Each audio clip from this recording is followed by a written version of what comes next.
Well, good afternoon. It's great to be here as we wrap up the United Conservative Party's 2021 AGM.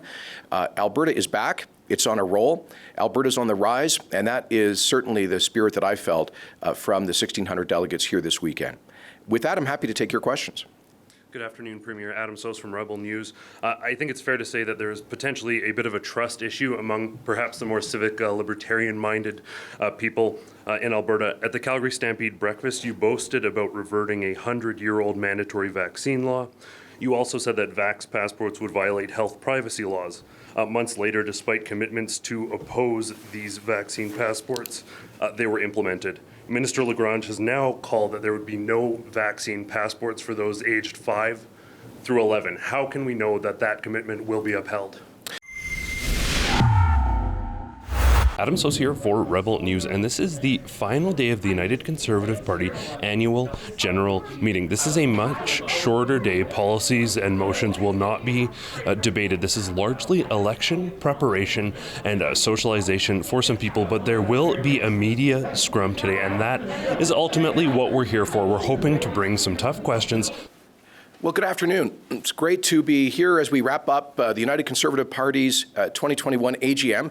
We didn't even think we would be able to have an in-person AGM not long ago. In fact, the decision to hold this meeting wasn't made until about a month ago. So we put together this incredibly successful gathering of grassroots conservatives in just 4 weeks' time with over 1,600 registered delegates. That's the largest AGM that we've had since our founding convention as a party back in 2017.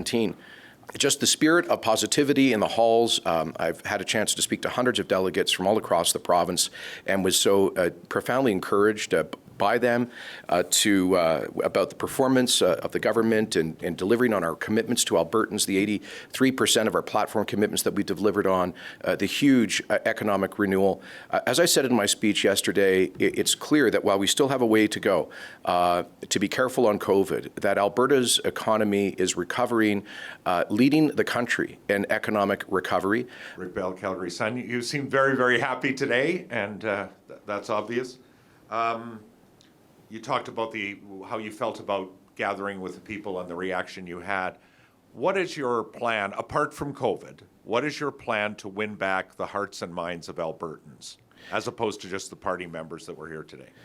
Well, the plan is to focus on the priorities of Albertans, which I believe obviously is getting through what's left of COVID safely and then seeing real strong economic recovery. This government was elected on a platform of jobs, economy, and pipelines.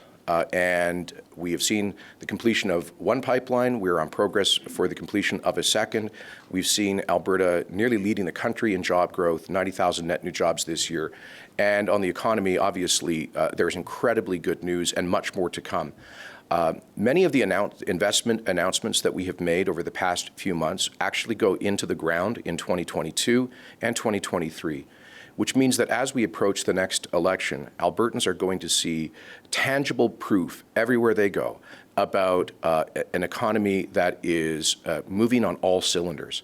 So I think that, as is usually the case, the key issue in the next election will be who best can continue that economic growth and recovery.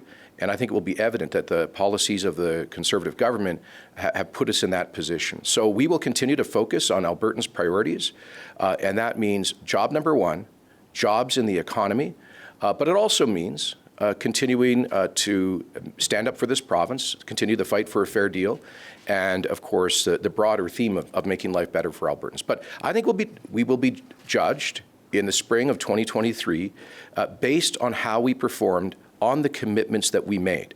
I'm confident that we will, by that time, have delivered on well over 90% of our election commitments from 2019, and the most important being that I think we will be far exceeding our commitments in terms of economic and job growth.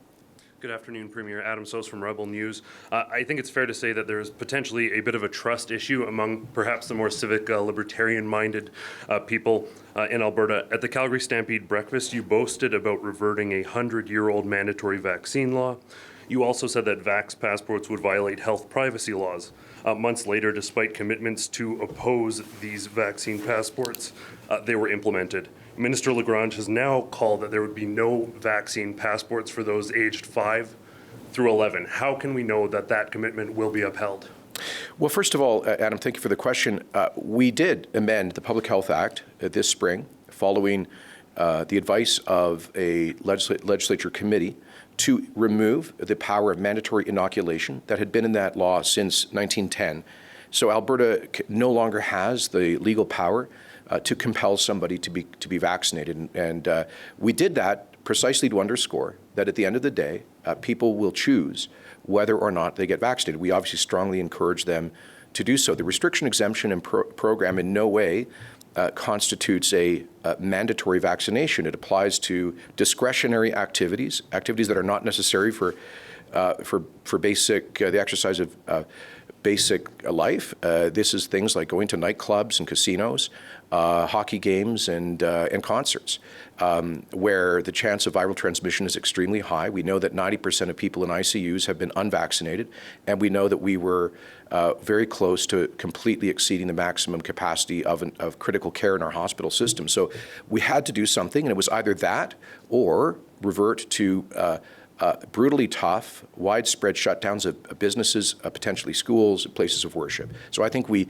did what was necessary to allow society to continue to function openly while limiting spread and protecting our healthcare system. In terms of the school, this children between the ages of 5 and 11, as you know, Health Canada has now authorized the use of the Pfizer pediatric vaccine for kids in that age range, and we encourage parents to look carefully at the scientific evidence about the safety and efficacy of those vaccines, while at the same time recognizing that children in that age are at a much lower risk than adults of severe outcomes. And because of that, we don't think it's necessary. In fact, I think it would be wrong to effectively punish little kids in doing things like sports activities and basic activities because their parents have chosen not to get them vaccinated. The choice is not the children's choice. The choice is their parents' choice. And so I don't think there's not a compelling public health need there because children in that age range, with almost no exceptions, they don't end up in hospital. We've had 0 deaths in COVID under the age of 18. Typically, at most, we might have one person under the age of 18 in an ICU. So there is no compelling public health need to do that. And furthermore, our polling indicates that roughly 50% of parents of children in that age range do not intend to have their 5 to 11-year-olds vaccinated. So again, we wouldn't want to create a situation where 6-year-olds can't go to a birthday party at a restaurant because their parents didn't get them vaccinated. And a quick follow-up. When on the horizon can we expect vaccine mandates to dissipate? There is a percentage of the population who will not be vaccinated. Can they expect to live like this forever? What's the perspective? So we will maintain the restriction exemption program through the winter because of the prospect of seasonal headwinds, of cold weather forcing more people indoors, of potential waning of immunity both from prior infection and from vaccines. We need to be careful through the winter months. So we've said that we'll maintain the program at least into the first quarter of next year. I very much hope that by that time we will see with higher vaccine rates. Hopefully by that time, by next spring, we'll be over 90% first dose coverage. We'll have had a wider rollout of booster shots. We'll have seen the pediatric vaccines for those who want them. And so I'm very hopeful that by towards the end of the first quarter of next year, we can end the restriction exemption program. The idea is not to have this as a permanent feature of our society. And I said in my speech yesterday that we must move forward to manage the risk of COVID, while getting on with our lives. And so we are focused on increasing ICU capacity, in wider use of rapid tests, and wider use of therapeutics like monoclonal antibody therapies as a strategy going forward to manage risk. Well, there you have it, folks. That is a wrap on our coverage of the 2021 United Conservative Party AGM. Jason Kenney certainly saw the event through rose-colored glasses. For the rest of us present here, despite more support than we likely expected for Jason Kenney, there are still seeds of division here. We were happy to be here, and we thank you for your support in helping us be here to cover this event and to cover the other side of the story. As always, I want to thank you for tuning in. For Rebel News, I'm Adam Soos. As always, we are out here telling the other side of the story, asking the questions that you want answers to. If you want to help us bringing you this side of the story, you can chip in at realreporters.ca.